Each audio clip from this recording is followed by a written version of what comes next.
Salut, je m'adresse ce matin à tous ceux ou celles qui courent vers les prophètes. Parce que le témoignage que je vais faire là, un prophète m'avait dit quelque chose que vous allez découvrir, mais quelque chose qui va aussi vous scandaliser. Lorsque j'avais ma dernière grossesse, comme c'était une grossesse compliquée, la sage-femme qui me suivait me donnait des conseils. Parce que jusqu'à 6 mois de grossesse, l'enfant n'était pas encore tourné. La tête de l'enfant n'était pas encore en bas. Donc, la sage-femme commençait déjà à me conseiller par rapport à l'opération. Oh, si l'enfant ne se retourne pas, on va t'opérer. Tu as une grossesse à risque. Je disais même à la sage-femme, moi, je n'aurais pas ce genre de situation. On ne va pas m'opérer. Comme elle ne comprenait pas mon langage, elle ne savait pas que je parlais avec foi. Parce qu'elle était catholique. Elle me dit, non, tu ne peux pas parler comme ça. Le Seigneur permet certaines situations. Donc, je dis non. Mais comme elle insistait, je l'ai laissé parler. Elle a commencé à me donner des conseils pour m'apprêter à accepter l'opération. Mais moi, je n'étais pas dedans. Je refusais ça. Voilà comment on va se retrouver quelque part avec d'autres serviteurs du Seigneur, soi-disant, des pasteurs, pour une séance de prière. Un des soi-disant serviteurs du Seigneur s'est approché de moi. Il a commencé à me dire, ah, maman, la grossesse que tu portes là est une grossesse à risque. Si tu ne fais pas attention, tu peux mourir. Là, il faut qu'on t'opère. On va t'opérer. Soit on t'opère, soit tu meurs pendant l'accouchement. La première fois, je ne lui ai pas répondu. Il me dit non, là c'est un garçon qui est en train de venir là. Tu as un garçon. Mais c'est une grossesse à risque. Je ne lui ai pas répondu. Et pendant la grossesse, moi-même je priais. Je faisais des jeûnes. Et il y avait aussi un frère qui me soutenait dans la prière. Avec les enfants, nous tous, on priait par rapport à mon accouchement. C'est comme ça qu'un jour, ce même prophète, je vous dis, il faut faire attention avec les prophètes. Ce même prophète va me dire, devant ma fille, il va me dire que le Seigneur lui a dit que c'est lui qui doit tracer la voie pour que je puisse accoucher. J'ai ri le jour-là. Je lui ai dit, c'est pas avec moi. Moi, je connais l'alliance que j'ai tissée avec mon Seigneur. Le Seigneur ne peut jamais permettre. Il ne peut pas permettre que le couteau passe sur mon ventre. Je vais bien accoucher. Je le lui ai dit. Je lui ai dit que le Seigneur ne va pas permettre que le couteau passe sur mon ventre. Je ne passerai pas par l'opération. Je vais accoucher par voie normale. J'ai déjà fait 8 gosses. J'ai accouché par voie normale. Ce n'est pas le 9e enfant qui fera en sorte qu'on m'opère. Et je ne vais pas mourir parce que je connais l'alliance que j'ai tissée avec mon père. Et je lui ai dit, quand je vais accoucher, tu seras la première personne que je vais annoncer que j'ai accouché. Je suis venue à la maison. J'ai informé le frère pasteur qui était avec moi, qui me soutenait dans la prière, et une sœur. Je les ai raconté tout. J'ai ri, on riait. Je dis, voilà ce que le prophète, soi-disant prophète, enfant du Seigneur, serviteur du Seigneur, voilà ce qu'il me dit. Mais moi, je ne suis pas dans leurs choses, dans leurs bêtises.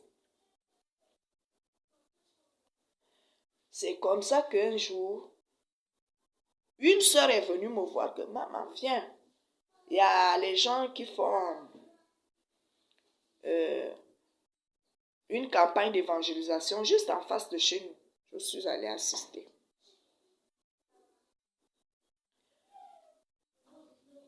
J'ai assisté pendant l'évangélisation. Ils ont évangélisé. J'ai assisté. Après, maintenant, à un moment donné, je voulais déjà rentrer. Comme j'étais tellement fatiguée, je voulais rentrer. En cherchant à partir, c'est comme ça que l'orateur me voit passer. Il me dit, maman, viens, ne pars pas. Maman, viens. Je vais prier pour toi avant de partir. Je n'avais rien dit à ce monsieur. Il a commencé à prier sur moi. Parler à l'enfant. Il dit à l'enfant que je sais que tu es un prophète, mais tu dois te retourner. Il a commencé à parler à l'enfant, parler à l'enfant, parler à l'enfant. Et c'est la même chose que je faisais. Moi-même, quand j'étais seule dans la chambre, je priais, je parlais avec l'enfant. Je faisais même l'une l'onction, je frottais sur mon ventre. Je priais, je priais, je priais. Mais quelque chose va se passer au moment où je devais accoucher. J'avais même oublié que je disais au Seigneur, Seigneur, je dois accoucher comme les glaçons dans l'eau. Ne permets pas que je souffre. J'ai assez vécu des situations difficiles. Je vais accoucher comme les glaçons dans l'eau, sans douleur. Donc le frère qui me soutenait dans la prière, il me dit, maman, je vais faire une retraite de 3 jours. Je dis, il n'y a pas de problème. Il est parti. 2 jours après, il m'appelle. Maman, c'est comment là-bas, chez vous là-bas? Je dis, non, ça va. Ça va comment? Ah, je dis, ça va. Sauf que je commence à avoir comme si je perdais les os. Il me dit, non, il faut aller voir la sage-femme. Je suis allée voir la sage-femme. Quand j'arrive chez la sage-femme, elle me dit, mais tu es déjà en travail? Sans douleur. Je n'avais pas de douleur. Elle me dit, tu es déjà en travail. Il faut marcher. Mais je ne te conseille pas d'aller rester à la maison. Il faut déjà aller à l'hôpital. Je suis partie chez la sage-femme. Je suis rentrée à la maison. J'ai dit, je fais comment? J'appelle mes soeurs ou bien je laisse d'abord tomber. J'ai laissé tomber. C'est après, vers 16h, 17h, mais je n'avais pas toujours les douleurs, que j'ai appelé maintenant mes soeurs. Je les ai dit, j'ai vu le matin j'ai vu la sage-femme, elle m'a dit, je suis déjà en travail, mais je n'ai pas de douleur. Venez quand même, vous allez m'assister. Elles sont venues, on était là. Pas de douleur. Quand il faisait maintenant 20h, je marchais dans la maison. Je marchais. Quand il faisait 20h, je les ai dit, bon, allons-y quand même à l'hôpital. On est allé à l'hôpital. Toujours pas de douleur. Pas de douleur. On arrive à l'hôpital. Quand on arrive à l'hôpital, les sages-femmes demandent que, qui est venu accoucher?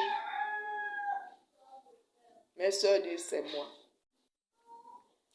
Celle qui est tranquille là. Vous pensez qu'elle a les douleurs, celle-là? Elle n'a rien. Elle est venue accoucher là comment? Je suis là. Oh, attendez là-bas. J'attendais. 1 heure est passée. 2 heures. Venez.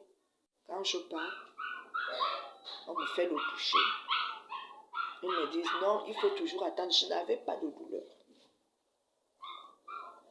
C'est après quelque temps que la sage-femme a jugé bon de me mettre la perfusion. Elle m'a placé la perfusion. J'étais toujours là sans douleur. Rien. Mais j'étais déjà en travail depuis le matin. Elle m'a placé la perfusion. La perfusion coulait. Quand c'est arrivé au milieu, c'est là où j'ai commencé à sentir des petites douleurs. Maintenant, la sage-femme m'a dit, ah, maman, il faut prier. Tu pries. Je dis, mais je prie, moi, je prie. Elle me dit, il faut prier. Et ce qui est formidable dans tout ça, c'est que je disais toujours au Seigneur que tous ceux qui vont me faire accoucher, toutes celles qui vont me faire accoucher, Seigneur, j'aimerais que ces personnes-là soient accompagnées de tes anges. Et bizarrement, le jour que je suis allée pour accoucher, toutes les sages-femmes qui étaient là-bas étaient des enfants du Seigneur. Elles mettaient même la louange. Elle mettait même la louange. Elle me dit, non, il faut prier, il faut prier. Je dis, ah, je prie maman. Il n'y a pas de problème, je prie. Donc, quand elle est revenue là, c'est là où elle m'a fait accoucher. J'ai accouché par voie normale. Pas de complications. Tout ce qu'on me disait, les histoires, les conneries qu'on me disait là, je n'ai pas vécu ça. Je ne suis pas morte, je vis. Mon enfant aujourd'hui a 5 ans, il aura bientôt 6 ans. En septembre, là, il aura 6 ans. Toutes les peurs qu'on a voulu me mettre là, je n'avais pas ça. Parce que j'avais confiance en mon Seigneur. Moi, depuis, je priais, je disais, Seigneur, aussi longtemps que je vais accoucher, aucun couteau ne passera sur mon ventre. Le couteau n'est pas passé sur mon ventre. Parce que j'ai fait confiance au Seigneur. Et surtout parce que je me bats à honorer mon Seigneur. Je me bats à respecter les lois du Seigneur. Je n'ai pas dit que je suis parfaite. Je ne suis pas parfaite. Mais quand je lis la parole du Seigneur, je découvre que ça, c'est pas bon. Je fais tout pour abandonner ça.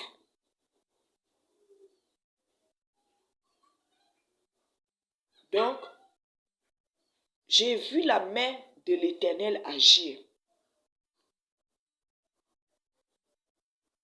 Malgré tout ce que la sage-femme me disait. Tout ce qu'on me disait. L'enfant était gros, l'enfant était ceci. Tu vas passer par l'opération. Je ne mettais pas mon cœur dans tout ce qu'on me disait là. J'avais confiance en mon Seigneur parce que je disais au Seigneur, aussi longtemps que je vais accoucher, Seigneur, aucun couteau ne doit passer sur mon ventre. Et c'est ce que le Seigneur a honoré. Donc la même chose que le Seigneur a fait dans ma vie, il peut aussi faire cela dans ta vie. Rien ne lui est impossible. Il est capable de te soigner, de te guérir même, pas soigner parce que c'est les médecins qui soignent. Mais lui, il guérit. Peu importe la maladie que tu peux avoir, il faut lui faire confiance. Il faut lui faire confiance. Et il faut honorer le Seigneur en respectant ses commandements. Ne lis pas la Bible seulement par plaisir ou pour faire en sorte que les gens sachent que tu lis la Bible. Non. Ces écrits-là sont importants pour ta propre santé, pour ta vie. Voilà comment le Seigneur a fait encore un miracle dans ma vie. Il y a tellement de témoignages que j'ai à partager avec vous. Parce que je vois chaque fois la main du Seigneur dans ma vie. La main du Seigneur agit dans ma vie. Je ne pars pas chez les gangas. Je ne pars pas chez les marabouts. Je ne cours pas vers les pasteurs. Je ne cours pas vers les prophètes. Mais je fais confiance à Tata Nzambe. Et il agit dans ma vie. C'est tout ce que je peux vous dire dans cette vidéo. Que le Seigneur vous bénisse.